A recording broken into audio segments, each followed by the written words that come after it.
All right, been a while on some NBA talk, and what we're talking about today is them Charlotte Hornets. And can you believe that the Hornets, out of all teams, have been like the best team, like pretty much, for the last couple months? They've been on the tear. They have sort of after the All Star game, they done sort of slow down, losing a couple here and there, almost like a couple. But hey, considering where they was at and the complete turnaround, mm, I was like, it's great. I was like, they're still in the playing spot, but they could move themselves. I think they might be able to catch a way to get out of the play-in, just barely. That's only I was like that part is my fear is the play-in being a one game sample, and it just would be like that would be it. I don't know. That'd just be like that's how it just ends in like a whimper kind of thing. Even though it's all good and you feel good about how it all went down, and you're like, okay, maybe next year we can actually start out and all this other stuff, do this right. But I was like, anyway, until that moment comes and everybody has to deal with what that is. I would like to just talk about why it has finally all clicked for the Hornets. And if you know, like I was like, me talking about the Hornets there, just a little bit over here, because I was like, it's sort of I was like, I don't really have a team really anymore, but I was like, the Hornets is sort of my team. I was like, basically since Kemba has always been like my guy. So I was like Hornets fan. I was like I always have liked LaMelo, even though I was like I know he get pooed on, and I was like I do get it after a while or whatever like that. But I always gave it the fact that he also been hurt in a way, but he seemed like one of those dudes that nobody gave any benefit of the doubt of no, like the team being sorry around him in such a way that's like, well, there's always some factors of things where just like, oh, I was like, he should be doing more, and it's like, okay, he's a point guard, he's trying to do this, you want him to do that, he's scoring too much, but who else is supposed to score and all these other things, but and he's always being hurt. That's it. That is the main one. I give you that one. But let's get down to the main to one of the big factors that I believe that this has been a thing, and that is actually because everybody is healthy. Like at the beginning of the year, it was very shaky because it was like LaMelo, he always has his thing, and Brandon Miller got hurt, Miles Bridges got hurt, so it was just like a lot of times it was just like Knipple at times. It was Knipple and Bridges for a good portion of the for a good portion of the year when Miller was hurt with the shoulder that he sort of still like it seemed like that is not gonna go away until the off season. And LaMelo, he always has his things or whatever. But when they really got rolling, and yes, it took a while, but they eventually just all got healthy. And that's sort of been the problem for the last like several years is that they all will be healthy. We know about LaMelo being hurt constantly and crazy or whatever. I was like Bridges and his horrible situation off the field, and I mean off the court. And and I don't mean horrible situation for him, but you get what I'm saying. The horrible situation in itself. And Brandon Miller, I was having like a good rookie year. He got hurt that year. Then he got really banged up last year. This year it started that way, but he's been able to come around or whatever. Especially like last year where it looked like he was like starting to like get something going and he hurt himself.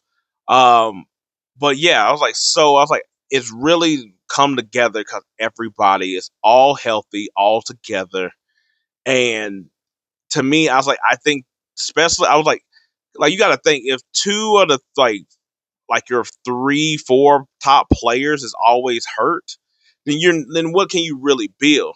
We sort of seen it with like the Magic a couple years ago, where it was like it's like Wagner, Paulo, and Sugg, and then it's like okay, Paulo goes down, Wagner's playing like really great, then all of a sudden he get hurt. Okay, that's fine, but Paulo coming back, and it's like, oh, okay, cool. then I was like, then it's like, okay, Suggs is look how good Suggs playing. Then Suggs get hurt, and then it's like all of them was getting hurt and never could play with each other. And Suggs was out. That by the time that they got together, and I was like, to be honest, I was like, I think you sort of seen it this year. It just seems it's not clicking or whatever. But anyway, I was like, that's a big key factor. I was like, I'm not gonna count down, have you wait for the number one, because I was like, that's not really a glamorous number one type of thing. But to me, that's the biggest reason. Your talented people are all playing. Now, another big reason is they hit the draft. I was like, they got Knipple, who's going to probably. I was like, I don't know if he'll be rookie of the year just because it just feel like I was like that Cooper Flag is going to get it because he's like by himself solo doling over there, that he'll get it. Kind of it looks a lot more glamour, being like the main guy on your team, getting the ball, passing, getting the defense all directed to you. That's sort of a thing that you sort of just can't knock. Where Knipple, it's like, yeah, I was like, he was playing games where he was sort of like the main guy at points this year. But now when you have Brandon Miller and LaMelo, I was like, they all help each other out. Now with Kobe White, they all help each other out to sort of take, that pressure off. But you got him. I was like, I always mispronounce the name, but Carl Brenner, the center, who was starting and was lighting up and like was like couldn't miss any like shots or whatever like that before getting switched out with Moose. Uh, I was like, but you also have Sion, who is just basically like a bit like he's just like he one of the rugged dudes that you just got to play defense, but he also could shoot. Which it was sort of like a thought of like could he actually keep that? Could he do that and keep that up? And he has. I was like, which helps out because now he's just not a liability like Josh Green, where it's like he can play defense, but he doesn't hit the shot regularly enough to be a constant person that you got to be afraid of. Um, I was like, Liam has been all right for the team, but I was like, and I don't even know if we can how to include Sejan as that. I was like, I'm not gonna act like I know how to pronounce the dude's name. Where he didn't really play last year, but he's playing a little bit more this year. To me, I was like, if that dude can be unlocked, that's a different ball game. But yeah, they hit on their picks. I was skeptical of Knipple. I'm not gonna lie.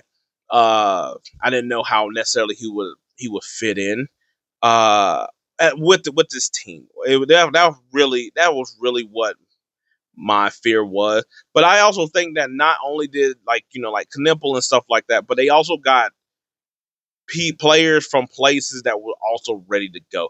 Like if we would have got Ace Bailey, that wouldn't have really worked. Yes, he has a high upside, but when you have somebody like Brandon Miller, Lamelo, like you got too many people where he's also trying to do his own thing and make a thing for himself. Where Knipple playing at Duke, especially, a lot of times where it's like you fit into a spot, you know what you can do. I was like, like he basically like he showed that if he needs to be a role player, he could be a role player. A specialist where he just can shoot the ball, and all the other stuff. But he also can drive the ball. He can also like get his own shot a bit too. So he's a little bit more than what it was than what it seemed like he was going to do. But with so many people on the team, he could just sort of fit in. But I also feel like they also sort of just got adults, even though they're young. They got players who are just like, and you know what? We'll just go to the next thing of everybody knowing their role. And I think that's what they sort of got. They got a bunch of players that know their role. Grant Williams knows what he's going to do. Josh Green, how I said, Sion. I was like, Knipple. I was like, and yes, as you play and you earn more trust, you could do more. But everybody sort of just like they know their role, they know what they're doing, they know that like my moves is over here, playing at center, giving energy. I was like, can be a lob guy. I was like there for some like toughness or whatever. Like everybody sort of just understands where it's like, all right, even Lamelo, who I was like, I've seen people talking about like Brandon, like who's the best player on their team? Is it Brandon Miller or Knipple? And I did a video a while back when they weren't doing good, that I was like they're going to get rid of LaMelo and Knipple's going to be the franchise guy. But with that being said, LaMelo still is the best player. But even him, I was like he understands now what he can do and what he's willing to do, and when to do things now with this team. Brandon Miller, to me, it makes me think of how Chris Middleton was with the Bucks, where it was like all around go to score, but when you need buckets, you go to him. At the end of the game, you're going to him pretty much. I was like, Bridges, I was like, considering that he's still here, which I never would have thought, especially after like the stuff. But it's weird that he's like the veteran, like group leader guy at this point, like someone who's been with a sorry team for so long that's able to see some light at the end of the tunnel. Uh, I was like, I want to say, in a sense, he's not the player with his attributes. I mean, with his skills, but he's like Andre Iguodala, where it's like he's just sort of just like he brings a toughness. I was like, he's willing to play defense. I was like, he's not going. Especially now, he's not the guy of like scoring like how he was a few years ago. He still is willing to dunk. He still is willing to, I was like, he's or maybe like Dylan Brooks in the way. Like I'm not saying he's dirty or playing with that type of nasty, but I was like that bluish guy that now it's kind of like you can't even really trade him because that to me will just mess up the chemistry of the team. Like you don't want to have a Danny Granger type of thing where you trade him and the team is just like, oh man, I was like, you done mess with the cohesion of the group or whatever. Um, but with everybody else, I was like, and going from even Sexton to Kobe White, like Sexton when he was here, I was like, yeah, he still did stuff that Sexton did, even from when he was in Cleveland and stuff. We just ain't paying no attention because we were with Utah. Like he still would do that, but he still had like a toughness of a veracity, and willing to go to the bucket and stuff like that. And I thought he played really well with Melo. Like, yes, he does need he could play point guard, but he also needs a point guard. Um, but with Kobe, I was like, I think that just helps because he can get a shot from anywhere. He can shoot threes. I was like, I don't think he goes to the basket in the same way that Sexton does, but he is willing to go to the basket. But he also sort of knows role. I was like, heat check guy, but he could play with LaMelo if need be. He can also, you know, spell him. You get what I'm saying? So I was like, no matter who they have gotten, everybody has sort of all have fit in something this year, which has gone to the thing I think is another key piece is the fact that the weight on LaMelo's shoulders isn't there. Like outside of like the weight of like being a star player and everybody eyes on you, being popular, all that other stuff, is now he gets to be a point guard. And contrary to what everybody thinks, is that LaMelo is really actually more like, is he a scoring guard? Does he like to score? Does he like to showboat, street ball, all that stuff that everybody talks about? Yes, I'm not denying that at all. I was like, does he play defense? No, that's not what I'm over here talking about. But he is somebody that can pass the ball and actually does like to pass the ball. But you got to think, who was there to really pass the ball to other than Bridges for nearly all them years? Then Brandon Miller. Now you got those two. You got Knipple. Like I said, you got a host of and you got a myriad of players. But guess what? Now he don't have to score 30 a night to stay in the game. You don't have to take so many threes and all that. I think that's actually why a lot of times we see him with the one-legged jumper to him shoot. Like it looks better. Like it feels better. Like his shots feel better now. They feel like he's not like, yes, are those bad shots? Sure. But in this day and age when everybody can shoot threes the way they can, that's kind of also a good shot from a guy that at this point, can do it. Um, I think him not having, and I think that also has helped for him staying relatively healthy, and especially in this portion of the season, is because it's just not him running ragged the whole time. There's so many other people that you can rely on. Knibble can bring up the ball. Miller can bring up the ball. I said Sexton and Kobe, one of them can bring up the ball. You got enough people. I was like, when they have uh I was like Trey out there.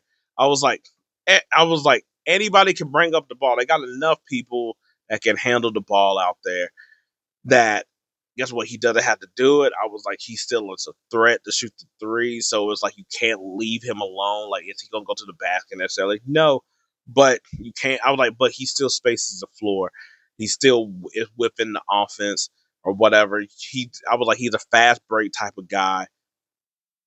I was like, but I think that now and it's like you get to see him go from what everybody was like, he's not a winning player to a winning player, all because they have a team and offense, and they got a coach that seems to be a lot better of getting to this group compared to what they've had. A guy who seemed to have his rotations a lot better as well too, and also know how to stagger. Uh, you know, Mello and Miller, I really feel like the most because I was like, I was like, but Knipple has grown to where it's like you used to have one of those two. Now you can sort of get by with it a bit, and you can have different where the matchups. But I was like, to me, I was like, Lamelo and Knipple, I was like, to me they work together, but that's because of Lamelo being a passer, whereas Miller is going to be like, I'm going to get my shot more than or not. Bridges is another dude that's going to sort of get a shot. So that makes sense to me that combination will work. But those are what has really helped. Okay, and I'll add the last part of that's what helped the Hornets. And but I will say also going into a chance for it to be in the playoffs and stuff like that is because of the situation in the East, where there's really nobody here that you know there's not the teams of like oh snap that was like solid six, where it used to be like Philly, Cleveland, Boston, uh, you know, I was like Indiana will always be hanging around. Like there's always teams that even though they weren't that great, they were always in that block. There's none of that this year in that type of way. I was like, yes, I was like, there's Boston. That's sort of at the top right now with the Knicks and stuff. But hey, I was like, give or take, I was like, it's a lot more fluid. Where like normally they wouldn't have been able to even get into the spot, even if they sort of was healthy, it would still be a lot of a fight. So I will say that the East helps in that regard, and say like if they were in the West, but like I said, being healthy is like the main one. But the draft class is right there behind it because I don't know if they would be here without. Not I was like, and I don't want to just say just Knipple, but but yes, Knipple, but it's not just him. I was like, if they that hitting on like three or four of their picks this year, flesh out the rest of their roster to where Grant Williams could be slid down, Josh Green could be slid down, So it's like that way, and it's like look, though, and that stuff has been able to help be like, oh, we got Sexton flipping for Kobe White.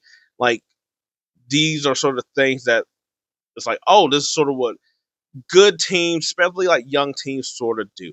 You know, who's to say, like, kind of like you've seen how like the Pistons is like once they sort of got some competent coaching in there and some stuff, guess what?